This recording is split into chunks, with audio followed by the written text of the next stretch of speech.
Hola, muy buenos días. ¿Qué tal? Les saluda el pastor Luis Alberto Martínez de la Misión Cristiana Vida Nueva en Cristo. Transmitimos desde la ciudad de Tuxtla Gutiérrez, Chiapas, México. Somos Misión Cristiana Vida Nueva en Cristo, Iglesia Evangélica. Y hoy domingo tenemos nuestro estudio y vamos a continuar con este mensaje, con este estudio que se llama ¿Qué es el cristianismo? Esta es la segunda parte. ¿Qué es el cristianismo? Muy bien, y vamos a empezar con una base bíblica en Mateo 7:21 al 23 en el Nuevo Testamento. Mateo 7:21 dice así la palabra del Señor Jesucristo, hablando él mismo. No todo el que me dice Señor, Señor, entrará en el reino de los cielos, sino el que hace la voluntad de mi Padre que está en los cielos. Muchos me dirán en aquel día, Señor, Señor, ¿no profetizamos en tu nombre? Y en tu nombre echamos fuera demonios, y en tu nombre hicimos muchos milagros. Y entonces les declararé, nunca os conocí, apartados de mí, hacedores de maldad. Muy bien. Vemos en este pasaje que acabamos de leer, palabras del Señor Jesucristo, que en aquel día, ¿en qué día? ¿A qué día se está refiriendo? En el día del juicio, en el día del juicio final, en el gran trono blanco, al final del reino milenial, al final de los 1000 años, cuando Dios va a juzgar al mundo, aquellas personas que fueron condenadas, que nunca fueron salvas, que se fueron al infierno y que estuvieron allí todo un tiempo mientras se llegaba el juicio del día final. Cuando ese día del juicio llegue, serán resucitados aquellas personas que están en el infierno y pasarán al trono blanco.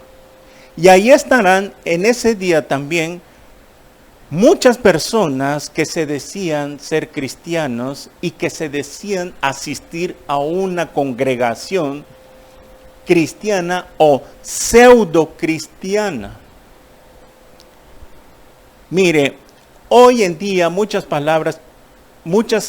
personas que dicen creer en Dios y creer en Jesús y que asisten a una religión, cual sea que sea, estas personas, Jesús se está refiriendo a esas personas religiosas, porque aquí dice que no todo el que me dice Señor. ¿Cuántas personas hoy en día siempre andan con el Jesús en la boca cuando tienen un problema, o siempre se refieren al Señor Jesucristo, etcétera, etcétera, o a Dios el Padre como Señor? Mas sin embargo, hubo algo en sus vidas que nunca fue cambiado, sino que por sus conductas, por sus formas de vivir, ahí es donde el Señor Jesús va a juzgar a aquellas personas que nunca hicieron lo que se les mandó. Tenemos que poner en claro este asunto sobre qué es el cristianismo, y a los que nos ven en las redes sociales, porque hay mucha confusión hoy en día. Piensan que las religiones que fueron inventadas por un líder humano, que tienen su origen en una mente humana, son cristianas. Por ejemplo, vamos a hablar de los testigos de Jehová, del catolicismo romano, de la iglesia mormona, de la iglesia adventista del séptimo día, de la luz del mundo y muchas otras religiones que según ellas son cristianas, porque también hablan de Jesús en algún momento. Pero vemos que el verdadero cristianismo, y esto es lo que queremos enfatizar y aclarar muy bien en las redes sociales, porque hoy en día mucha gente anda buscando la verdad. De tantas religiones que hay, yo fui una de ellas que cuando yo quería buscar la verdad, miraba tantas que no sabía a quién irle. Porque había de tantas religiones que todas hablaban de Dios, Pero al desconocer la palabra, al tener una ignorancia por no leer las escrituras, no sabemos a quién irle. Si me voy con los testigos, o me voy con los católicos, o me voy con los mormones, etcétera, etcétera, porque según cada uno de ellos dice tener la verdad. Los católicos dicen que ellos son la única iglesia de Cristo, que fuera de Roma no hay salvación, que el que quiera salvarse tiene que ser por medio del catolicismo. Eso fueron palabras del Papa Juan Pablo II. Y así por toda la historia, ellos se han adjudicado tener la verdad. Los testigos de Jehová también dicen lo mismo, que ellos son testigos, sí, porque se agarraron un versículo de Isaías 43:10, donde dice la palabra de Dios, y vosotros me seréis testigos. Bueno, la iglesia adventista del séptimo día también dice que ellos son la verdad, porque pues ellos guardan el sábado, y como que porque Dios guardó el sábado y santificó el sábado, entonces ellos obedecen ese mandamiento, etcétera, y que por eso los hace según tener la verdad. Por otro lado están los mormones, que dice la iglesia de Jesucristo de los santos de los últimos días, y también dicen tener la verdad, y que su profeta, el fundador, José Smith, que según le habló un ángel llamado Moroni, y que le dio la revelación de otro libro más que se llama el Libro del Mormón y la Perla del Gran Precio, y que ahora la Biblia ya quedó descontinuada para ellos, porque ahora el Libro del Mormón es el que dirige sus vidas. Y el Libro del Mormón no tiene nada que ver. Muy bien. Vemos entonces que hay una gran confusión, porque las personas piensan que cuando le hablamos de Cristo, o decimos ser cristianos, o somos cristianos, o es una iglesia cristiana evangélica, rápidamente nos dicen también que somos una secta. No, es que ahora son una secta. Y ellos no son secta. O sea, estamos en una gran confusión, que cada religión tiene decir la verdad. Bueno, entonces parece que ya no hubiera una verdad absoluta. Eso se llama relativismo. O sea que hay una verdad relativista. O sea, tú tienes tu verdad, tú también dices tener la verdad. O sea, ya no hay una verdad absoluta. Entonces estamos en una gran confusión, porque ¿a dónde vamos a ir entonces? De tantas religiones que hay, y como todos dicen tener la verdad, parece que ya no hubiera una verdad absoluta. ¿Qué es una verdad absoluta? Lo que dijo Jesús: yo soy la verdad, no una de las verdades, yo soy la verdad. Entonces, si Jesús es la verdad, entonces las demás son verdades relativas, relativismo, y eso no es bíblico. Ahora, si hay esa confusión de que nuestros familiares, ahora que somos cristianos, ahora nos tachan, nos señalan de que nos hemos metido a una secta, y que ya te metiste a la religión, y que ahora eres de la religión, cuando no saben también que ellos pertenecen a una religión más. Entonces, ¿cuál es la diferencia? La diferencia es que tenemos que ser claros, y que aprendan y que entiendan que el cristianismo no tiene su origen en un fundador. Lo hemos dicho un montón de veces, todas las religiones tienen su origen en un hombre, en un ser humano, el que las inventó. Y el cristianismo no fue inventado por un ser humano, no fue inventado por un líder mundial. ¿Usted conoce el líder de su religión? Rápidamente, por ejemplo, ¿quién inventó el catolicismo romano? ¿De dónde se originó? La Biblia no lo dice, pero hay que irse a la historia, porque la misma historia respalda que la Biblia tiene verdad. Rápidamente, el catolicismo, ¿dónde fue su origen? En el emperador Constantino. Léalo usted, investigue. ¿Quién fue Constantino? En el año 312 después de Cristo. Era un emperador romano, político, que según él tuvo una visión que se le apareció una cruz en el cielo y según él, le mostraron que sobre este signo vencerás, sobre la cruz. Así empezó la historia del catolicismo, sobre el emperador Constantino. ¿Y qué pasó?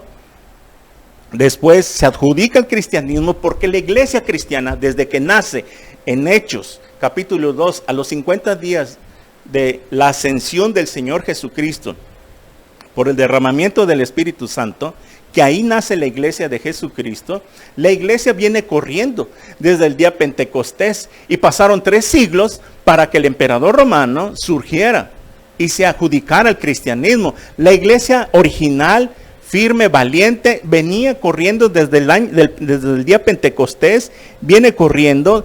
Pasan 3 siglos y aquí se topan con el emperador romano que se los adjudica y los amenaza porque él, al ver que se le estaba dividiendo el pueblo, según él se hace cristiano. Se adjudica el cristianismo. Esto está en Google, en los libros de literatura. Investigue por favor para que aprenda dónde vino su religión y qué pasó. Se adjudica el cristianismo y empieza a introducir a la religión cristiana, porque ahí ya es donde forma una religión, todo lo que venía de Babilonia.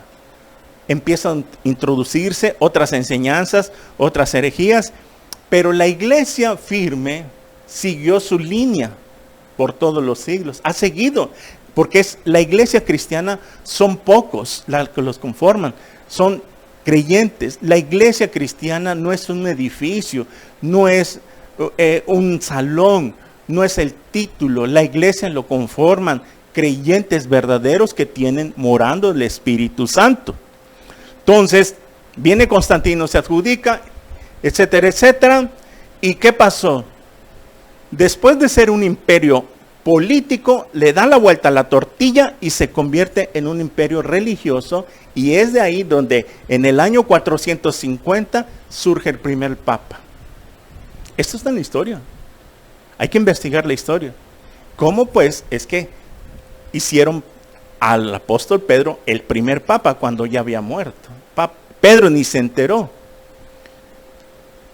Y así sucesivamente. Y hoy en día lo que era el imperio político se convierte en el imperio religioso y viene a ser ahora el Vaticano. Por ahí está. O sea, ¿quién es el líder de la religión católica? El Papa, un ser humano, que sale con unas herejías ahí en YouTube, mírelo, búsquelo, diciendo que Jesús se equivocó, que Jesús fue un cobarde, que no tuvo la sabiduría para que se dejara crucificar, y tantas cosas que el Papa mismo hablando, que la Biblia ya no es suficiente, que hay que agarrar otros libros. Miren, no lo digo yo, búsquenlo en YouTube, póngale ahí herejías del Papa para que se dé cuenta, y no estamos mintiendo. Y así todas las religiones tienen su origen. ¿Qué más? Los testigos de Jehová en el año 1800, Carlos Russell, otro hombre. José Smith, por ahí también en 1800. La iglesia adventista, por ahí de 1810, etcétera, etcétera. Por donde le busquemos, todos tienen su origen en un ser humano. Ahora, muy bien. Ahora, ¿eso es bíblico? Claro que no. Entonces, ¿quién es la verdadera iglesia de Cristo? Porque como todos decimos, no, nosotros somos los buenos, nosotros somos la iglesia de Cristo. O sea, entonces parece que hay una confusión total. Que todos dicen tener su verdad. Cuando la iglesia de Cristo la componen verdaderos creyentes que han confiado en Jesús como su Señor y Salvador, de acuerdo al evangelio que Él nos vino a enseñar, y de acuerdo a su palabra que fue inspirada todos los libros del Nuevo Testamento, cuando nos dice que la salvación es por fe y por gracia, como el ladrón en la cruz que fue salvado por gracia, y las cartas del apóstol Pablo con Efesios 2, 8, 9, que por gracia sois salvos por medio de la fe, y esto no es de vosotros, sino es un don de Dios, no por obras para que nadie se gloríe. Que no es por obras, no es por hacer buenas obras, para portarse bien como portarse bien y no hacerle daño a nadie, yo me voy a ganar el cielo, etcétera, etcétera. Todas las religiones que he mencionado no incluyendo el cristianismo, todas están por obras.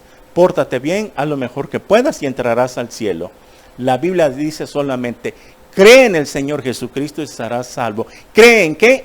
A lo que dice su palabra. Porque las religiones también creen en Jesús. Todos dicen, pues yo creo en Jesús, ¿cómo que no voy a creer? Mire, si hasta mi cruz tengo aquí en mi casa.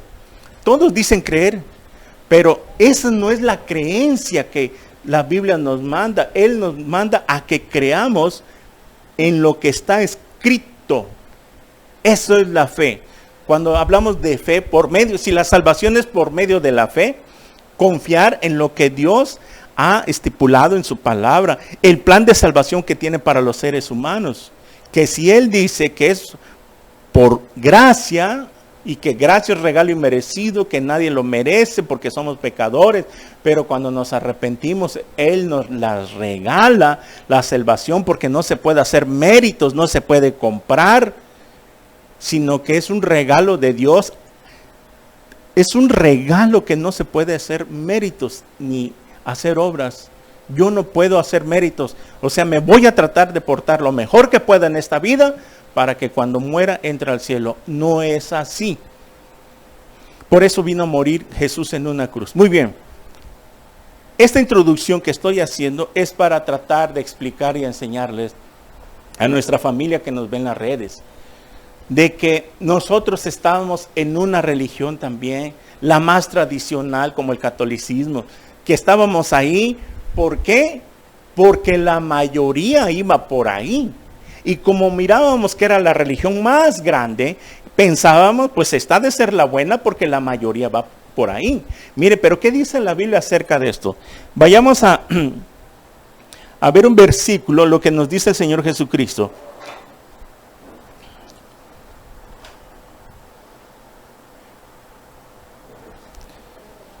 Mateo 7:13, ahí mismo en Mateo 7, ahora más arriba nada más. Mateo 7:13, ahí donde está el Señor Jesús. Entrad por la puerta estrecha, porque ancha es la puerta y espacioso el camino que lleva a la perdición, y muchos son los que entran por ella. Porque estrecha es la puerta y angosto es el camino que lleva a la vida, y pocos son los que la hallan.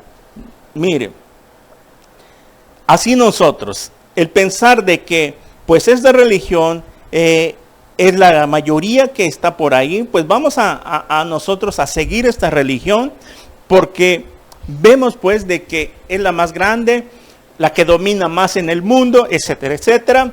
Y mire, cuando la Biblia dice que es todo lo contrario. ¿Por qué dice Jesús que entrad por la puerta estrecha? Porque ancha es la puerta que lleva a la perdición. Claro, el mundo quiere una religión fácil y barata, donde no quiera cargar una cruz. Pues tener una vida espiritual, light, fácil, barata, donde no se me prohíba nada, donde yo pueda vivir mi vida de pecado, donde yo pueda tener amantes, yo pueda emborracharme, yo pueda tener sexo ilícito fuera del matrimonio o antes del matrimonio, y vivir como a mí me dé la gana, y simplemente ir a mi religión cuando se me dé la gana, para limpiar mi conciencia, pasar lista que ya asistí según en la presencia de Dios, y saliendo de ahí vuelve a comenzar otra vez mi vida de pecado. Por eso Jesús dice que ancha es la puerta que va al camino de la perdición, y la mayoría va por ahí, claro. ¿Y por qué dice que angosto es el camino que lleva la vida, que lleva la salvación?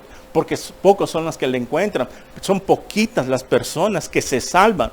Lo que está queriendo decir Jesús, que en esta vida, que son pocas las personas que se van a salvar, que son pocas las personas. Miren, nada más, hagamos un cálculo de 8,000 millones de personas que somos en el planeta Tierra, son muy poquitas las que se van a salvar. ¿Por qué? Porque la mayoría decidió en su corazón vivir una vida alejado de Dios, creyendo en un Dios a su manera, Y que no va a tener pretexto en el día del juicio, que nunca oyó, que nunca escuchó, que no se le predicó, que no se le dio un folleto, que no lo invitaron a una campaña evangelística, que simplemente él decidió en su corazón creer un Dios y fabricarse un Dios a su manera. Muy bien. Vemos pues de que el cristianismo no tiene un líder mundial. Hoy en la actualidad todas las religiones que he mencionado antes tienen su líder mundial y que hay fechas en que ellos se congregan. Los mormones tienen una fecha al año, los testigos tienen una fecha al año, los católicos tienen una fecha al año para que cuando va a llegar el Papa a una ciudad, a una nación, se junten, se congreguen ahí todas las personas que están en esa religión, siguiendo al líder. Muy bien. Cuando ese líder nunca saca la Biblia y les predica con la Biblia en mano. Nunca se ve un líder que esté predicando. Los otros religiosos, las otras religiones enseñan y supuestamente sacan una Biblia, pero también enseñan sacado el contexto. O sea, que predican un 80% de verdad y un 20% de mentira. Y es ahí donde ya se echó todo a perder, porque la Biblia tiene que ser predicada 100% verdad. Con un 95% de verdad ya no sirve, tiene que ser el 100%. Y esto no lo entienden, no entienden las personas. ¿Por qué? Porque no estudian la palabra de Dios. Mire, si tan solo usted se dedicara a estudiar la Biblia media hora todos los días, por lo menos, aunque usted no tenga el Espíritu Santo morando, Dios le va a mostrar algo. Hay unas personas que antes de ser cristianas tenían ese hábito de leer las Escrituras y mire, tarde o temprano les sirvió de algo, porque cuando vinieron y cayeron en una secta, se dieron cuenta que algo no iba conforme a la palabra de Dios. Y aunque no tenían el Espíritu Santo, el simple hecho, porque ya habían leído, tenían una idea y sabían que lo que les estaban enseñando en ese momento no era bíblico. Muy bien. Entonces, ¿qué es el cristianismo? El cristianismo es una relación personal con Dios. Miren, si vamos al libro de los Hechos, para que entendamos dónde nació la iglesia de Jesucristo, vamos a leer un poquito, porque tenemos que aclarar esto. ¿Quién es la iglesia de Jesucristo entonces? ¿Los católicos, los mormones, los testigos, los adventistas, la luz del mundo o el cristianismo? Porque como todos dicen adjudicarse la verdad, parece que hay una confusión. La Biblia es la única fuente que nos dice la verdad. Por eso, como cristianos evangélicos, nuestra única fuente original es la Biblia nada más. La fe, ¿sí? La Biblia, la fe, confiar en lo que Dios dice en su palabra. Dice el libro de los Hechos capítulo 2, versículo 1 en adelante. Tiene como título la venida del Espíritu Santo. Cuando llegó el día de Pentecostés, Pentecostés significa 50 en el original griego, cuando llegó el día de 50, por decirlo, los 50 días de la resurrección del Señor Jesucristo y la fiesta de Pentecostés que se celebraba, estaban todos unánimes juntos. ¿Quiénes estaban todos unánimes juntos? Eran 120 personas que estaban reunidas en el aposento alto. Era como una chocita, una cabaña en aposento alto, significa algo así como en un cerro, por decirlo. Y estas 120 personas aparecen en Hechos 1:16. Vamos ahí, Hechos 1:16, a ver.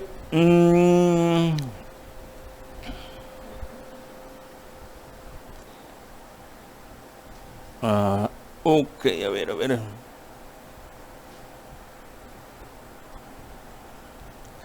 A ver si me ayudan. Dice en Hechos 1, eran 120 personas, lo dice por ahí. Ok. El que lo encuentre me dice, yo continúo. Muy bien, eran 120 personas que estaban en el aposento alto. Muy bien. Y de repente, dice el versículo 2 del capítulo 2 del libro de los Hechos, y de repente vino del cielo un estruendo como de viento recio que soplaba, el cual llenó toda la casa donde estaban sentados. Y se les aparecieron lenguas repartidas como de fuego, asentándose sobre cada uno de ellos. Y fueron todos llenos del Espíritu Santo y comenzaron a hablar en otras lenguas, en otros dialectos. Aquí la palabra lengua es dialecto, no lengua espiritual. Según el Espíritu les daba que hablasen. Muy bien, aquí cuando viene el Espíritu Santo y se derrama en este capítulo, es donde el Espíritu Santo es el creador, el iniciador, el que forma su iglesia con las 120 personas que estaban ahí. Muy bien. ¿Ah? 1:15.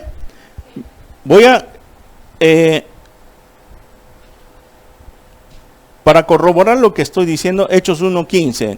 Dice, en aquellos días Pedro se levantó en medio con los hermanos y los reunidos eran como 120 en número. Ok, muy bien. Ahí está. Dice aquí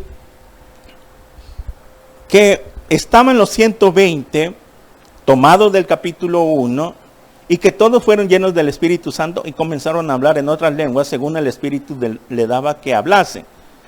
Moraban entonces en Jerusalén judíos, varones piadosos, de todas las naciones bajo el cielo. Y hecho este estruendo, se juntó la multitud y estaban confusos porque cada uno les oía hablar en su propia lengua. Muy bien. Y estaban atónitos y maravillados diciendo, mirad, ¿no son galileos todos estos que hablan? ¿Cómo pues les oímos nosotros hablar cada uno en nuestra lengua en la que hemos nacido? Había partos, medos, elamitas y los que habitamos en Mesopotamia, en Judea y Capadocia, en el Ponto y en Asia, en Frigia, en Panfilia, en Egipto y en las regiones de África, más allá de Cirene, y como romanos aquí residentes, tanto judíos como prosélitos, cretenses y árabes, les oímos hablar en nuestras lenguas las maravillas de Dios. Miren, es como el tiempo de hoy. Aquí hay franceses, hay portugueses, hay chinos, japoneses, coreanos, y todos tienen un idioma diferente. El apóstol Pedro empieza a predicar, él está hablando en hebreo. Muy bien, yo estoy hablando en español, y al haber aquí personas de diferentes idiomas, el chino, yo estoy hablando en español, pero el chino está escuchando en chino. El francés está escuchando en francés. Pero ¿cómo? Si yo estoy hablando en francés. Eso fue la obra que hizo el Espíritu Santo. Que cuando la palabra que predicaba Pedro salía de su boca, el Espíritu Santo le llegaba a sus oídos, a los que estaban ahí, y oían el Evangelio de Dios en escuchar en su propio idioma. ¿Por qué? Porque apenas el Espíritu Santo se acababa de derramar, y eso era lo que había prometido Jesús. Que cuando Él subiera al cielo, dijo, no los dejaré solos, no los dejaré huérfanos, sino que enviaré al Consolador para que esté con ustedes. Esa era la promesa que había hecho Jesús, que iba a mandar a la tercera persona de la Trinidad, del Espíritu Santo, para que Él empezara a hacer la obra que Jesús había iniciado en persona. Muy bien. Vemos aquí entonces que estas personas que habían de diferentes regiones, hablaban en otro idioma, escucharon el Evangelio en su idioma. Pedro no tuvo que cambiar de idioma cada rato. Él solo usó un solo idioma, el que él tenía, y los demás escucharon en su idioma. Eso fue lo que hizo el Espíritu Santo. Muy bien. Dice aquí, 12, y estaban todos atónitos y perplejos, diciendo unos a otros, ¿qué quiere decir esto? Mas otros burlando decían, estos están llenos de mosto. Mostos estaban queriendo decir, estos están borrachos. Burlándose, nunca va a faltar un burlador. Entonces Pedro, aquí está, poniéndose en pie con los 11, alzó la voz y les habló diciendo, varones judíos y todos los que habitáis en Jerusalén, esto os sea notorio, oíd mis palabras, porque estos no están ebrios como vosotros suponéis, puesto que es la hora tercera del día. Mas esto es lo dicho por el profeta Joel, y empieza a dar una profecía que se había escrito en el Antiguo Testamento por el profeta Joel. El apóstol Pedro empieza a al leer la profecía que le habían dado a Joel en el Antiguo Testamento, y en los postreros días dice Dios, derramaré de mi espíritu, ¿qué mi espíritu? Mi Espíritu Santo, sobre toda carne, simplemente aquellos que le iban a aceptar a Jesús, no a todo el mundo. Eso lo vemos más adelante. Y vuestros hijos y vuestras hijas profetizarán. Profetizar es declarar la palabra, predicar la palabra. Vuestros jóvenes verán visiones y vuestros ancianos soñarán sueños. Y de cierto sobre mis siervos, sobre mis siervas en aquellos días, ¿qué días? Derramaré de mi espíritu y profetizarán.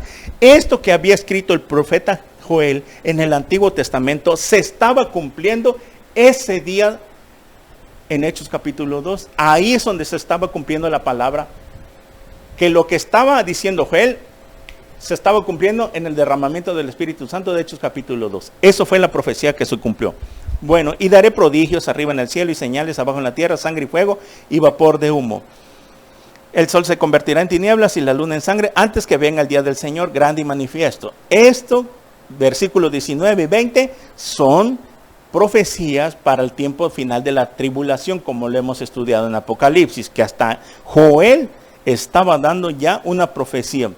Y todo aquel que invocar el nombre del Señor será salvo. Muy bien, versículo 21. Todo aquel que invocar el nombre del Señor será salvo.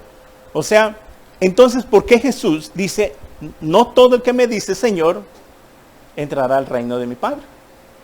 Cuando aquí parece que dice, y todo aquel que invocar el nombre. ¿Qué es invocar el nombre del Señor?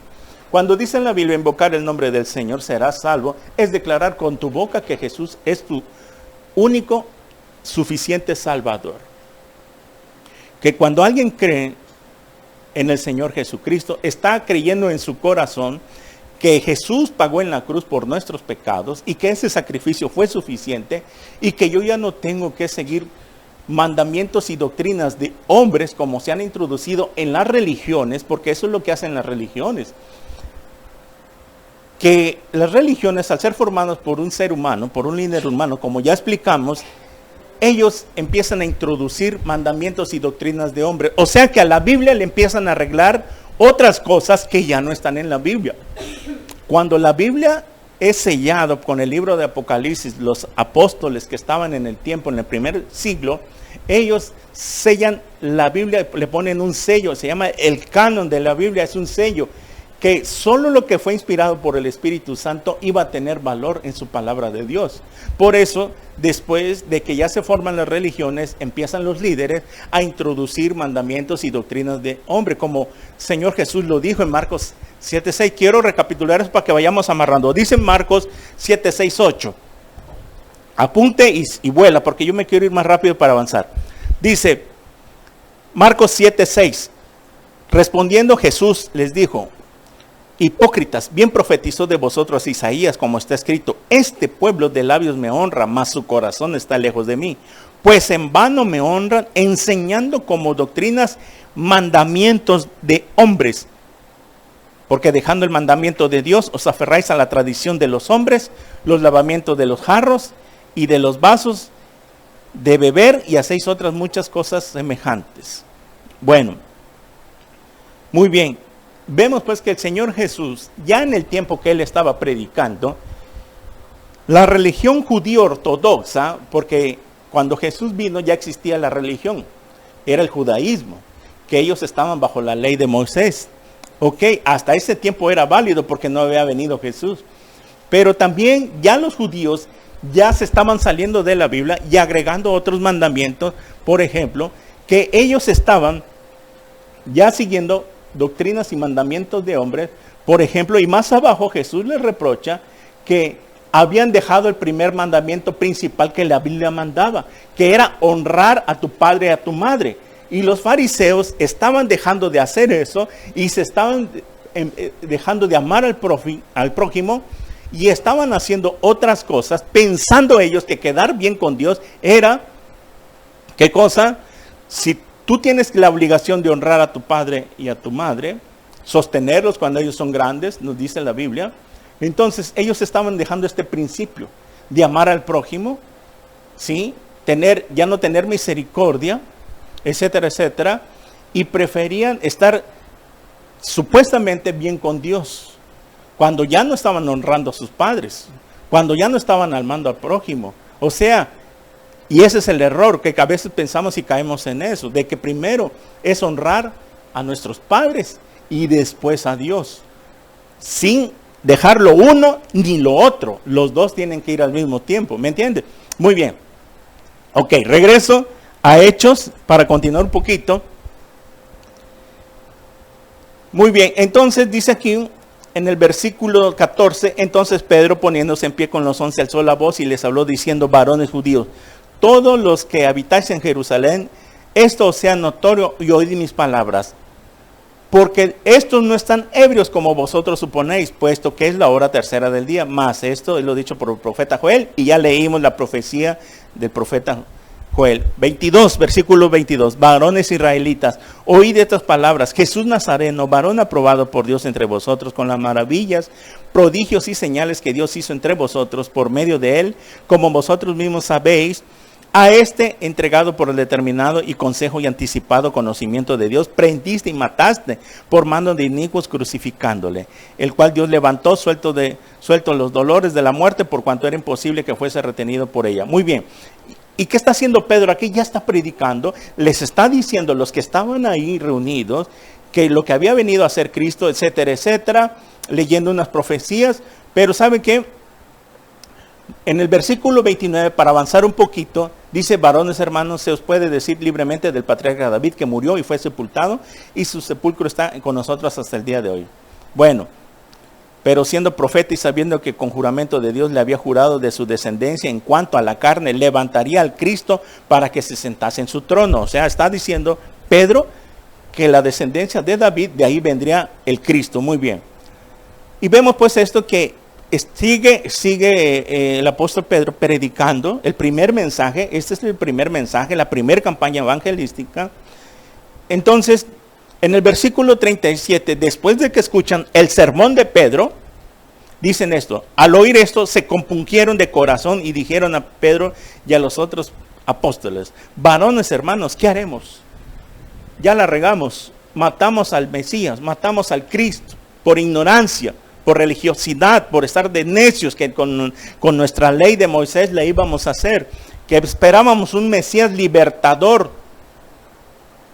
Pero les dijo: arrepentidos y bautícese cada uno de vosotros en el nombre de Jesucristo para perdón de los pecados, y recibiréis el don del Espíritu Santo, porque para vosotros es la promesa, y para vuestros hijos y para todos los que están lejos, para cuanto el Señor nuestro Dios llamares. Y con muchas palabras testificaba. Aquí está Pedro testificando y les exhortaba diciendo: sed salvos de esta perversa generación.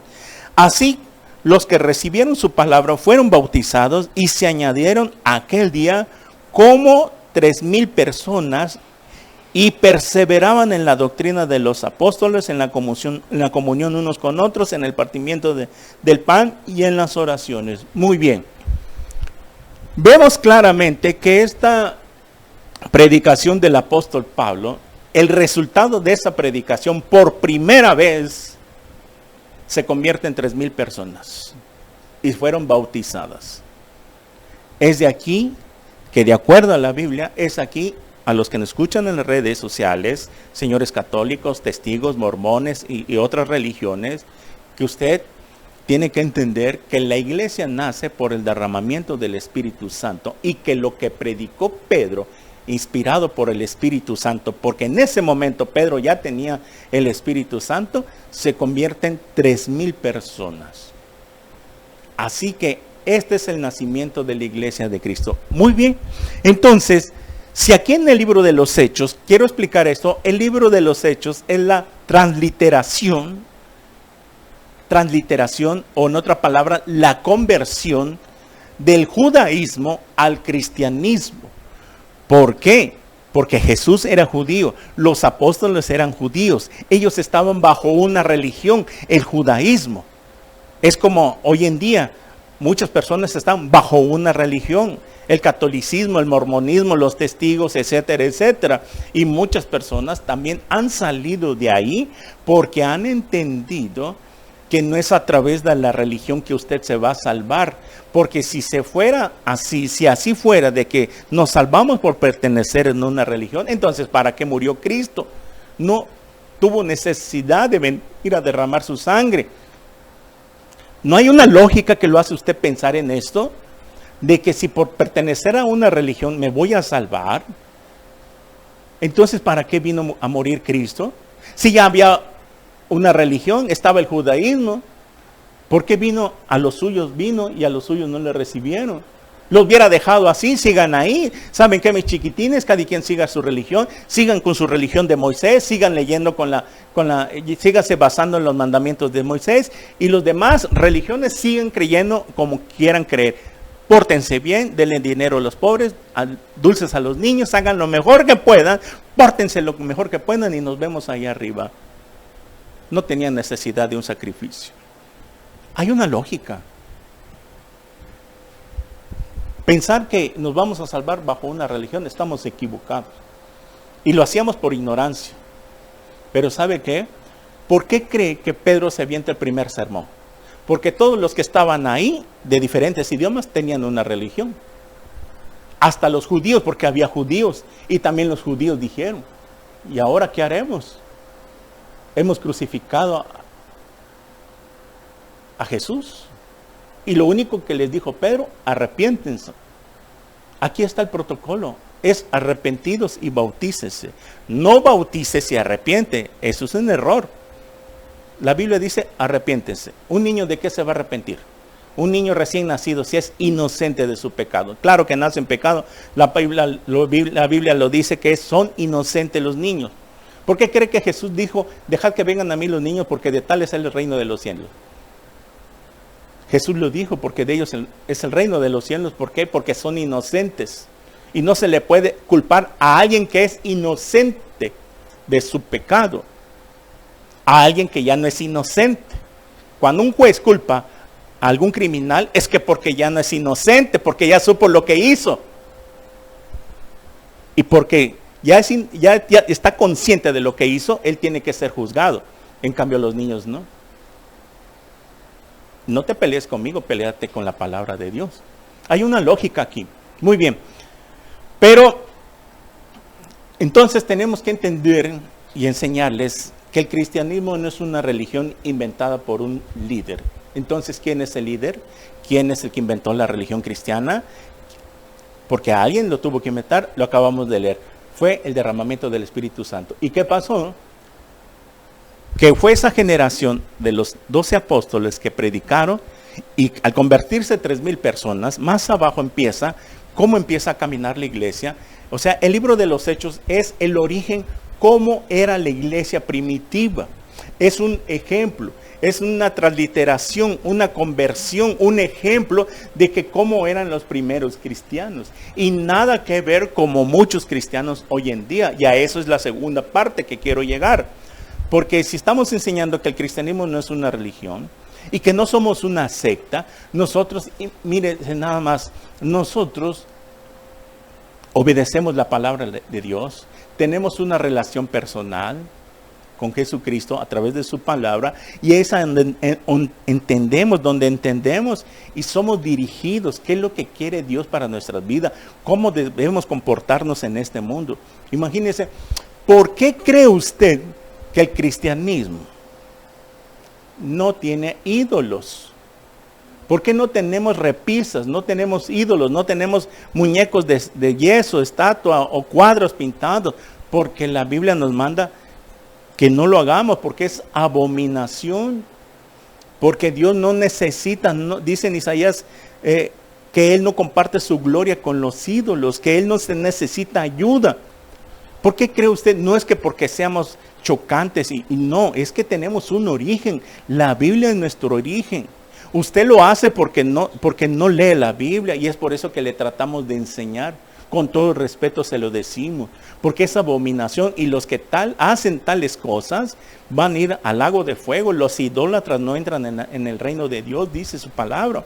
Pero entonces, ¿por qué usted lo hace? Porque usted viene arrastrando una religión de sus ancestros, de sus abuelos, de sus padres, por desconocimiento. Dígame usted, ¿cuántas veces lee la Biblia al día?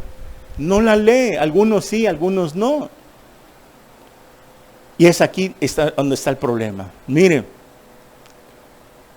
es por eso que el cristianismo no hay ídolos. El único intercesor por nosotros es Jesús. 1 Timoteo 2:5, porque hay un solo Dios y un solo mediador entre Dios y los hombres, Jesucristo, hombre. Él es el único mediador, Él es el único intercesor. La Biblia es clara, no tenemos, o sea, ¿para qué voy a andarle hablando a alguien que no tiene vida, que está pintado, que es un muñeco, que no habla, que no escucha? Él no me va a poder escuchar. Y por lo tanto es ilógico que me pueda interceder ante Dios. Por eso la Biblia lo rechaza y dice que Jesús es el único mediador. La palabra mediador es intercesor. Muy bien. Bueno, ahora, si hemos hablado de esto, que es el cristianismo, que no es una secta. Nosotros somos guiados por el Espíritu Santo. ¿Por qué? Porque ahora tenemos morando el Espíritu Santo. ¿Y cómo lo decimos? ¿Por qué dice la Biblia? Lo acabamos de leer. 120 personas en el aposento alto fueron llenos del Espíritu Santo, entró a sus vidas. Y luego, ¿qué dice aquí en Hechos 2:38? Arrepentidos y bautícese a cada uno para el perdón de los pecados y recibiréis el don del Espíritu Santo. Pedro lo vuelve a repetir, que cuando una persona se arrepiente, y aquí es un cristiano arrepentido, la palabra arrepentirse es metanoia en el original griego. ¿Qué significa metanoia en el original griego para la palabra arrepentirse? Cambiar tu forma de pensar. Cambiar tu forma de pensar. Cuando nos arrepentimos sinceramente delante de Dios, íbamos en una dirección contraria hacia Dios. Dios está aquí y nosotros íbamos en dirección contraria. Haciendo lo malo, íbamos a condenación. Cuando llega el Evangelio, nos hablan de Cristo, nos hace meditar, reflexionar, hacemos un alto, nos damos la vuelta y regresamos a Dios nuevamente, porque íbamos en sentido contrario. Arrepentirse no es quedarse ahí y que ya no fumo, ya no tomo, pues ya me arrepentí, ya no ando con mujeres, ya no soy borracho, ya no hago lo malo y me quedarme ahí. No, ese no es arrepentirse. Eso es remordimiento de conciencia, nada más, sino que darse una vuelta y volverse a Dios. Porque si yo me arrepiento y me quedo en este punto y no me vuelvo a Dios, no es arrepentirse bíblico. Es cambiar tu forma de pensar. ¿Qué significa cambiar de mi forma de pensar? Si para mí lo que yo venía haciendo era bueno y la Biblia me decía malo, que era pecado, emborracharse, sexo ilícito, fornicación, adulterio, borracheras, idolatría, lo que tú quieras. Cuando yo llego a un estado y que me llega el Evangelio a mi vida, yo tengo que cambiar mi forma de pensar y dirigirme a Dios. Y ahora, lo que yo venía haciendo, yo le llamo pecado. Emborracharse cada fin de semana es pecado. Los borrachos no entran en el reino de Dios. 1 Corintios 6:9-11. Acostarse con mi novio o con mi novia es pecado. Tener ídolos santos en las repisas vírgenes es pecado. La Biblia lo dice. Es abominación a Jehová. Por eso en el Antiguo Testamento les mandaba que destruyeran esos altares de esas ciudades paganas como los filisteos, jebuseos, etcétera, etcétera. Eran gente pagana que ya no iba a tener remedio, ya no iban a volverse a Dios. Y para que no se contaminaran con su pueblo que iba a entrar a la tierra prometida, Dios al conocer les dijo, ¿saben qué? Extermínenlo, acaben con ellos, no dejen nada, porque iban a contaminar a su pueblo que iba a entrar a la tierra de Canaán. Es por eso que es pecado. Usted no lo entiende porque no lo ha leído con los ojos del Espíritu, lo ha leído tal vez con su mente y pensará de que un ídolo es otra cosa, que mientras sea una imagen o algo que tenga parecido a un ser humano, no es ídolo. Claro que sí es un ídolo, porque Dios es espíritu y Él no necesita que intermediarios. A Él se le adora con el Espíritu Santo que usted recibe cuando usted lo acepta en su corazón. para que usted esté en un mismo canal de espíritu. Dios es espíritu, Juan 4:24. Al darle de su espíritu, usted se conecta con el Padre de espíritu, espíritu, porque ya tiene su espíritu. Y ese es el error que nosotros hacíamos al desconocer a Dios y no tener su espíritu. Nos íbamos tras los ídolos, pero lo hacíamos por ignorancia. ¿Y por qué crees que Dios nos perdonó? ¿Por qué nos alcanzó de su gracia? ¿Por qué ahora nos hemos convertido? Por ignorantes. Y es lo que Jesús dijo en la cruz: perdona a los padres porque no saben lo que hacen. Por ignorantes, y por eso Dios. Pero después de escuchar esta prédica, usted, déjeme decirle, que queda ya bajo su responsabilidad a lo que usted está escuchando. Porque antes de escuchar el Evangelio, Dios nos perdona por ser ignorantes. Una vez que escuchemos el Evangelio y no entendamos y no hagamos caso, mire, usted ya queda doblemente culpable. Así lo hizo Jesús. Fue a predicar a Corazín de Betsaida y no le creyeron. Y les dijo: ay de ti, Corazín de Betsaida, te aseguro que en el día del juicio será más tolerable el juicio para Sodoma y Gomorra que para ti. O sea que cada persona que escuche el Evangelio, si usted está escuchando, familia que me escuche, amigo, que está a cualquier religión y no quiere hacer al llamamiento de la palabra de Dios, que Jesús es el único que salva, que Él puede entrar a su corazón y transformar su vida. Él lo hace en la tercera persona de la Trinidad. Pero si usted sigue con esa soberbia, ese orgullo religioso, intelectual, que cree que todo lo sabe, cuando lo que sabemos no lo sabemos como lo deberíamos de saber, dice la palabra. Si hasta nosotros que ahora somos cristianos y hemos leído y hemos entendido muchas cosas, dice el apóstol Pablo, lo que sabemos no lo sabemos como lo deberíamos de saber, porque no somos dioses. No lo vamos a llegar a saber todo. El único que lo sabe todo perfecto es Dios. Y hasta en la otra vida, en la eternidad, seguiremos aprendiendo por toda la eternidad. Muy bien, pero eso es un proceso que estamos conociendo a Dios. Muy bien. Entonces, quedamos claro que el cristianismo no es una secta. Investigue usted en internet, ¿qué son las sectas? Ahí lo dice: sectas son todas aquellas religiones que son inventadas por un ser humano. Esas son sectas. El cristianismo, ya se lo expliqué, no fue inventado por un ser humano. El apóstol Pedro recibe el Espíritu Santo y con el Espíritu Santo empieza a predicar. Y eso es lo que empezaron. De esos 3,000 que se convierten acá, ya vimos que se convirtieron 3,000 personas. Imagínense esa cantidad, 3,000 personas, conoce cómo le hicieron.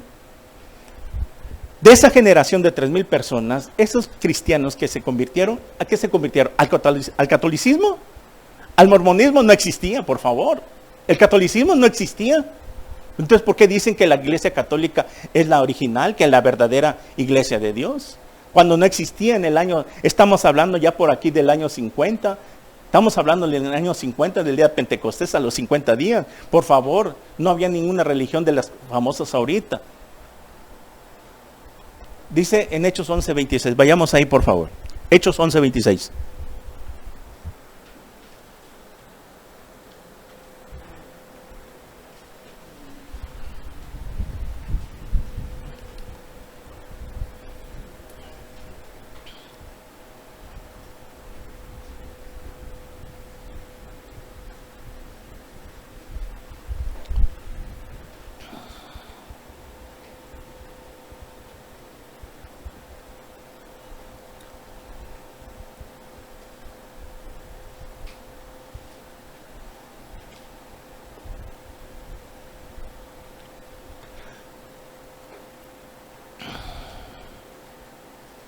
Dice así Hechos 11:26. Y se congregaron allí todo un año con la iglesia y enseñaron a mucha gente. Y a los discípulos se les llamó cristianos por primera vez en Antioquía. Mire la palabra que usa la palabra de Dios. Cristianos.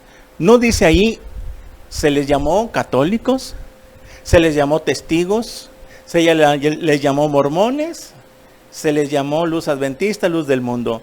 La palabra que usa la Biblia es cristianos, que se les llamó por primera vez cristianos. ¿Quién es un cristiano? A los discípulos se les llamó cristianos. Los discípulos eran, un discípulo es matzetes en el original griego, es seguir a otro para ser enseñado. O sea, un discípulo es un seguidor de Cristo. Nosotros somos discípulos, somos seguidores de Cristo. ¿Para qué? Para ser enseñados por el Señor Jesucristo en su palabra. ¿Cuándo? Cuando nos discipulamos. Por eso el discipulado es importante en nuestras vidas. Cristiano que no se discipula, no aprende. Es un cristiano que solo va a misa, por decirlo así, comparándolo como si fuera misa nada más. Hacer acto de presencia, pero no se discipula. Muy bien. Dice aquí que se congregaron todo un tiempo y se les llamó cristianos a los discípulos. Discípulo, seguidor de Cristo. Se les llama cristianos. Esa es la palabra que usa en la Biblia. En la Biblia, usted búsquenlo con lupa, léase todo el Nuevo Testamento, lo reto a que lo lea y dígame si usted va a encontrar la palabra católico, la palabra mormón, la palabra testigos de Jehová, toda religión, budista, etcétera, etcétera. No hay ninguna otra palabra más que cristianos. Muy bien. Si cristianos viene derivado de la palabra Cristo, porque por eso se llama cristiano, el que sigue a Cristo. Y Cristo, la derivación de la palabra Cristo es, Cristo por eso el Señor Jesucristo, Jesús el Salvador, Cristo el ungido de parte de Dios. ¿Por qué le llaman a Jesús Cristo? Porque era el ungido de Dios. ¿En qué consta esto? ¿Qué significa? Que Jesús, la persona, tenía la unción del Padre. ¿Quién? El Espíritu Santo.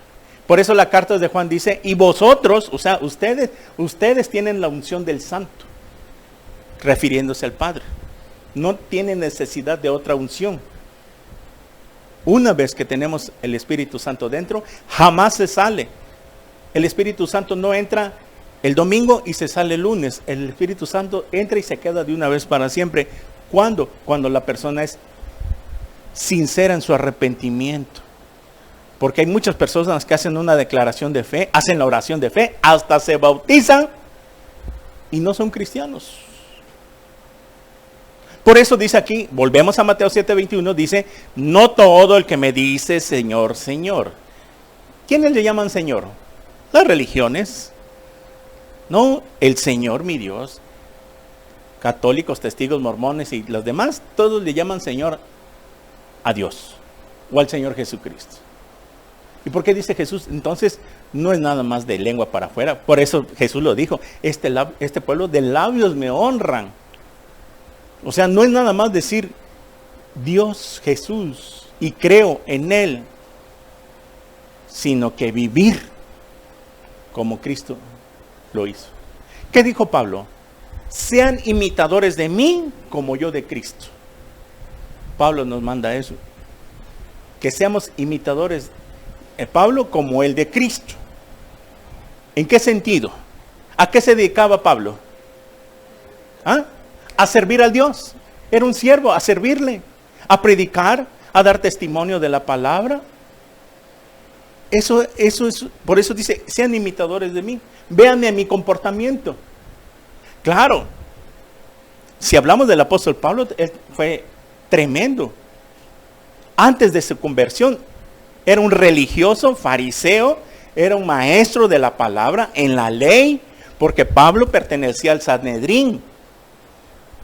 Y para pertenecer al Sanedrín en ese tiempo, tenía que estar casado. Pablo no lo dice en la Biblia, pero por lógica, era un requisito para lo que llevaban a cabo el sacerdocio en el Antiguo Testamento, tenían que estar casados. Muy bien, Pablo fue religioso y en su orgullo religioso, en su soberbia, y aparte también estaba enchamucado, arrastraba a los cristianos. ¿Qué acaso no dice la Biblia que él estaba a un costado cuando apedrearon a Esteban? Y que a sus pies le aventaron la ropa de Esteban. Y no asolaba la iglesia y persiguió la iglesia. O sea que Pablo no era bueno desde el principio, fue malo, era un religioso. Y ese es el engaño de Satanás, el engaño de Satanás más grande es usar las religiones. Mire, usted no se dan cuenta, pero las religiones no son inspiradas ni dirigidas por el Espíritu Santo. Son demonios, porque han sido engañados y no se dan cuenta. Y es una ceguera espiritual y una soberbia que nos cargábamos y nos incomodaba y tantito hablaba mal de nuestra religión y nos enfadaba, porque es normal que nosotros traíamos un espíritu del mundo, como lo dice 1 Corintios 2:10 en adelante. ¿Por qué? Porque estábamos desconectados, desenchufados de Dios. Y al traer ese espíritu, que según nosotros nos creíamos buenos, no, la Biblia daba otro concepto. Teníamos un espíritu inmundo, un espíritu que rechazaba, que nos incomodaba cuando nos hablaban de la palabra de Cristo. Pero solo algunas personas humildes, porque no todos eran malos, ni todos eran soberbios, sino que fueron humildes. Fuimos humildes el día que nos hablaron de la palabra de Dios. Y por eso Jesús dijo, sean mansos y humildes como yo lo soy. No arrogantes. No que ya sé todo, que ya leí toda la Biblia. Es mentira, no la has leído. No la he entendido.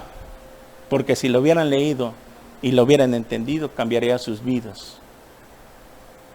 ¿Pero qué? Queremos una religión fácil y barata. Eso es lo que queremos. Una religión fácil y barata, ¿verdad? Que no queremos pagar el precio. No, es que ahí les prohíben fumar y tomar y bailar y etcétera, etcétera. Papá, aquí no se les prohíbe nada a nadie. El Espíritu Santo los va dirigiendo. El Espíritu Santo es el que nos va redarguyendo. Que cuando ya tengo el Espíritu Santo, ya no voy con mi familia a emborracharme, porque la Biblia le llama pecado. Ya no me acuesto con mujeres que no es mi esposa, porque la Biblia le llama pecado. Es un cambio, una transformación que va haciendo el Espíritu Santo. Miren, el apóstol Pablo, después de que recibe el Espíritu Santo, ¿qué hizo? Empezó a dar testimonio de Cristo. Y dijo él, yo no soy digno de llamarme apóstol. Soy el abortivo de Dios, como que el último. No tengo, la verdad no lo merezco, porque perseguí a la iglesia, asolé a la iglesia. Mas sin embargo, Dios en su misericordia me eligió a mí, me perdonó. Y por eso Pablo, así como fue de malo, tuvo que pagar el precio. Le dijo Dios cuando lo llamó, me va a ser menester y va a padecer por mí para predicar mi evangelio, dice el Hechos 4. Cuando se le aparece Pablo y lo tumba de su caballo. Pablo con una soberbia religiosa, etcétera, etcétera.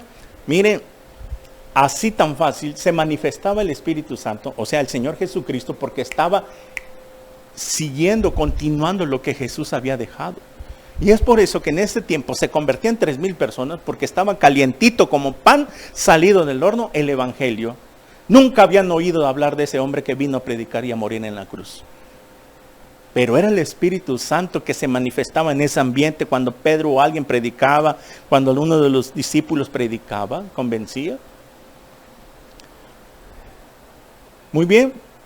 Entonces, si vemos pues de que la iglesia de Cristo no es la universal ni las otras, sino que la iglesia de Cristo no es un edificio, no es un título, no es una etiqueta. La iglesia la componen creyentes, personas. ¿Por qué? Porque el Espíritu Santo, después de que se derrama en el día de Pentecostés, ahora viene a morar dentro de las personas, dentro de los corazones de las personas. ¿Dónde se manifestaba Dios antes? ¿Cómo venía Dios y bajaba en el Espíritu?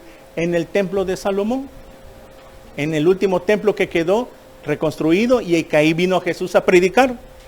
Ahí estaba el sacerdocio, estaba el lugar santísimo, y ahí solamente se manifestaba Dios. Entraba en algunos personajes del Antiguo Testamento, entraba y se salía. Entraba en la persona de David, era tomado por el Espíritu Santo y David escribía.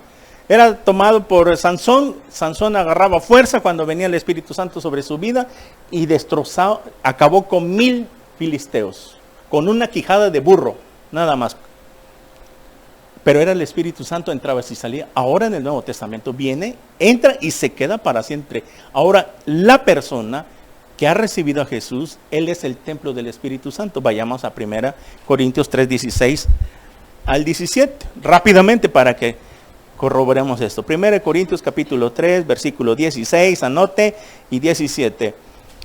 ¿No sabéis que sois templo de Dios y que el Espíritu de Dios mora en vosotros? Aquí está preguntando Pablo. Si alguno destruyera el templo de Dios, Dios le destruirá a él, porque el templo de Dios, el cual sois vosotros, santo es. Pablo dice, ahora nosotros somos el templo de Dios. El templo es donde mora el Espíritu Santo. Por eso en Apocalipsis 3:20, a la iglesia de la Odisea. La iglesia de la Odisea era una iglesia en ese tiempo que no era salva, todo lo hacían en su carne y que Jesús ya no estaba dentro, lo tenían afuera de Jesús. O sea, todo lo que se movía dentro, ya no estaba Jesús ahí ministrando. Por eso Jesús le llama y les toca, hey, ¿me dejan entrar? He aquí yo estoy a la puerta y llamo. Si alguno oye mi voz y abre la puerta, entraré a él y cenaré con él y él conmigo. Lo mismo pasa con nosotros, cuando nosotros dejamos que Jesús entre. ¿Y cómo escucha la voz? Jesús le decía a la iglesia de la Odisea, hey, he aquí yo estoy en la puerta. ¿Por qué? Porque es la iglesia que no era salva. De las 7 iglesias que Cristo habló, la Odisea era la que no era salva y por eso le dijo, mire, vayamos ahí para que lo leamos tantito.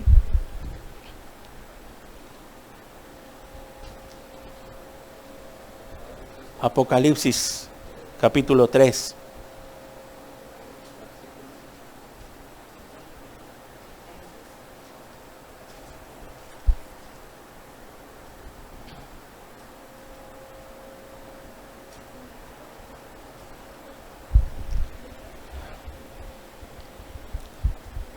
Dice Apocalipsis 3:16. Escribe al ángel de la iglesia en la Odisea, he aquí el amén, el testigo fiel, verdadero, el principio de la creación de Dios. Dice esto, yo conozco tus obras, que ni eres frío, ni eres caliente. Ojalá fueses frío o caliente. Pero por cuanto eres tibio y no frío, ni caliente, te vomitaré de mi boca. Porque tú dices que yo soy rico y me he enriquecido y de ninguna cosa tengo necesidad, y no sabes que tú eres un desventurado, miserable, pobre, ciego y desnudo. Ciego espiritualmente les está diciendo. Por tanto, yo te aconsejo que de mí compres oro refinado en fuego para que veas que seas rico, y en vestiduras blancas para vestirte y que no se descubra la vergüenza de tu desnudez, y unge tus ojos con colirio para que veas. Yo reprendo y castigo a todos los que amo, sé pues celoso y arrepiéntete.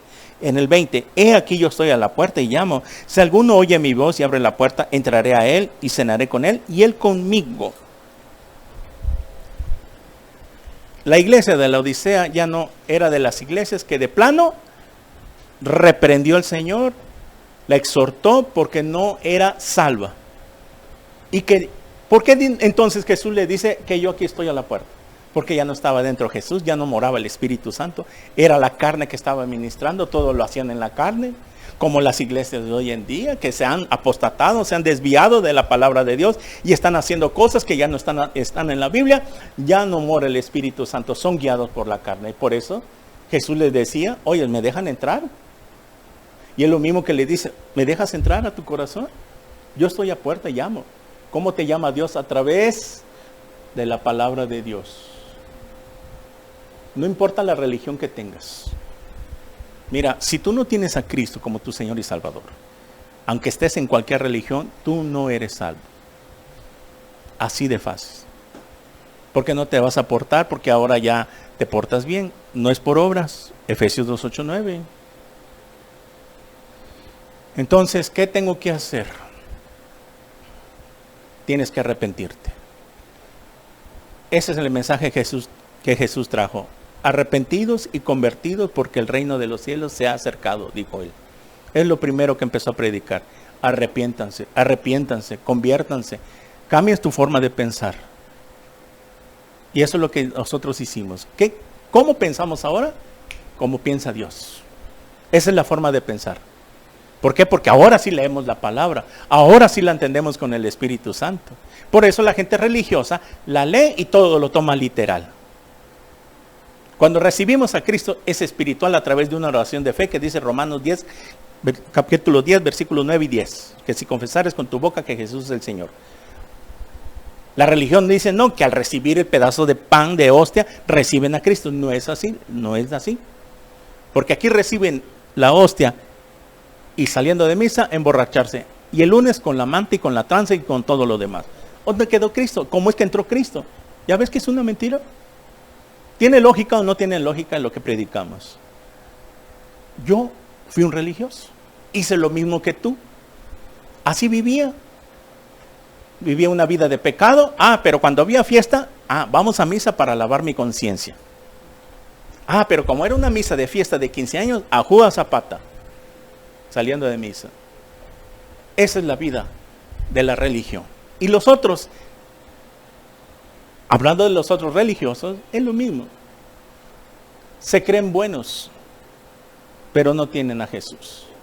Predican otras cosas que ya no están en la Biblia. Predican un plan de salvación que es por obras, cuando la Biblia dice que es por fe y por gracia. Entonces, ¿qué tenemos que hacer? Mira, como dice aquí, yo te aconsejo, como dice aquí Apocalipsis, que de mí compres oro refinado en fuego para que seas rico y vestiduras blancas para vestirte y que no se descubra la vergüenza de tu desnudez y unge tus ojos con colirio para que veas. Mira, cuando habla de vestiduras blancas es que porque el Señor Jesús, cuando nos arrepentimos, nos pone una vestidura blanca. Porque la vestidura que tenemos ahorita está lleno de manchas por donde quiera, por el pecado. Y esas manchas solo se borran y se quitan con la sangre de Jesús. Y aparte, Él nos da unas vestiduras blancas para que la vestidura blanca significa limpieza de pecado, transparente, limpio. ¿Y por qué dice que unjas tus ojos con colirio para que veas? Porque estás ciego. Estábamos ciegos. Nos persinábamos, íbamos a misa y hacíamos lo que hacíamos, pero estábamos ciegos. No mirábamos la Biblia como la vemos ahora. ¿Y por qué ahora sí? Porque te arrepentiste, porque fuiste sincero, porque en un momento recapacitaste, gracias Dios, porque te estoy conociendo, te he conocido. ¿Viste la gloria de Dios? ¿Viste cómo arregló el problema de tu familia por cuanto te arrepentiste? ¿Arregló algunas cosas? ¿Tu vida fue transformada, fue cambiada? Ahora ya no vives para nadie más, vives más que solo para Cristo, para Él vivimos y para Él morimos. ¿Por qué vives así como viven algunas personas? Hueco, vacío, no tienes paz, no tienes esa paz que Dios nos da. ¿Sientes que algo te falta? ¿No eres feliz? ¿Estás joven y no eres feliz? ¿Por qué no tienes a Cristo? Muchos jóvenes viven así, recurriendo al cigarro, a las drogas, al alcohol, pensando que ahí van a encontrar paz. Y ahí no está la paz. La paz está en Jesús. Vamos a dejarlo hasta aquí. Esta es la segunda parte de que el cristianismo, ¿qué es el cristianismo? Padre, te damos gracias por tu palabra. En el nombre de Jesús, Señor, estamos hablando tu palabra para todas las personas que no te conocen, aún están bajo una religión. Señor, lo que tú demandas es humildad. Que escudriñemos tu palabra, que le leamos. Aún ahí tú nos vas a hablar. Señor, te pedimos por todas las personas que están bajo una religión, que vengan a ti, que vengan a Jesús. Si usted está escuchando este video en algún momento de su vida y quiere invitar a Jesús a que entre a su corazón, no lo invito a que venga a una religión más. No lo estoy invitando a una religión. El cristianismo no es una religión, es una relación personal que usted va a tomar. De ahora en adelante, usted va a tomar esa relación en su palabra todos los días con Dios. Él le hablará en su palabra y usted hablará con Dios en la oración. Esa es la relación personal. Si usted quiere invitar a Jesús, no importa que sea católico, no importa que sea testigo, mormón, de cualquier otra denominación, religión, no importa.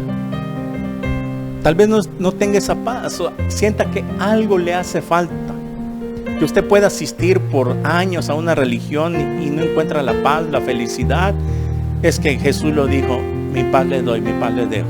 Yo no la doy como la da el mundo. Ese vacío que usted tiene, que busca otros recursos para estar tranquilo, necesita a Cristo. Ahí donde está, desde tu lugar, arrepiéntete, dile a Jesús: te necesito. Y repita conmigo estas palabras.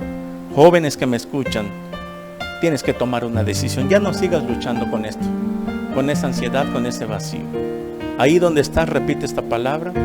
Señora, Señor, joven, niño que me escucha, que vaya a ver este video, repita así: Señor mío, Dios mío, gracias por hablarme a través de tu palabra. Reconozco que soy un pecador, que aún así, estando bajo una religión, sigo pecando.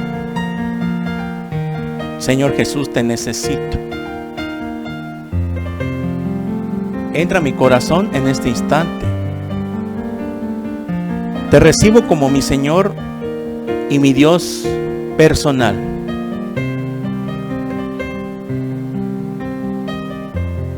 Te pido que me laves con tu sangre preciosa.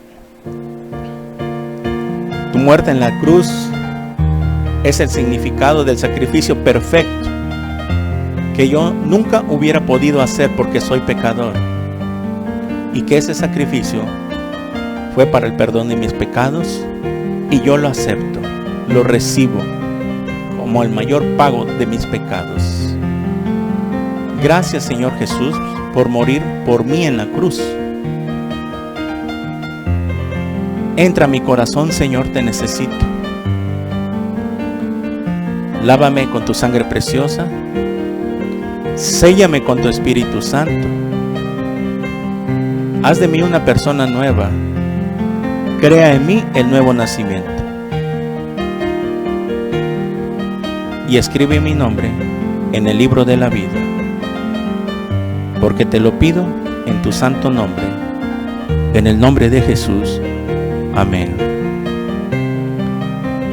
Si usted ha hecho esta oración por primera vez, déjeme decirle que Cristo ha entrado.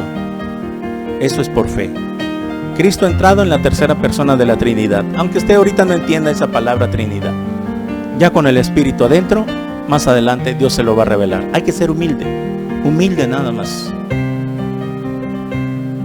Escríbanos un mensaje, un messenger aquí en Facebook, para darle instrucciones qué debe hacer para su crecimiento espiritual en Cristo Jesús. Así que lo bendecimos y esperamos verlo algún día, que venga a congregarse para que siga creciendo en el Evangelio del Señor Jesucristo. Que Dios lo guarde y que lo bendiga en el nombre de Jesús. Amén. Amén. Gloria a Dios.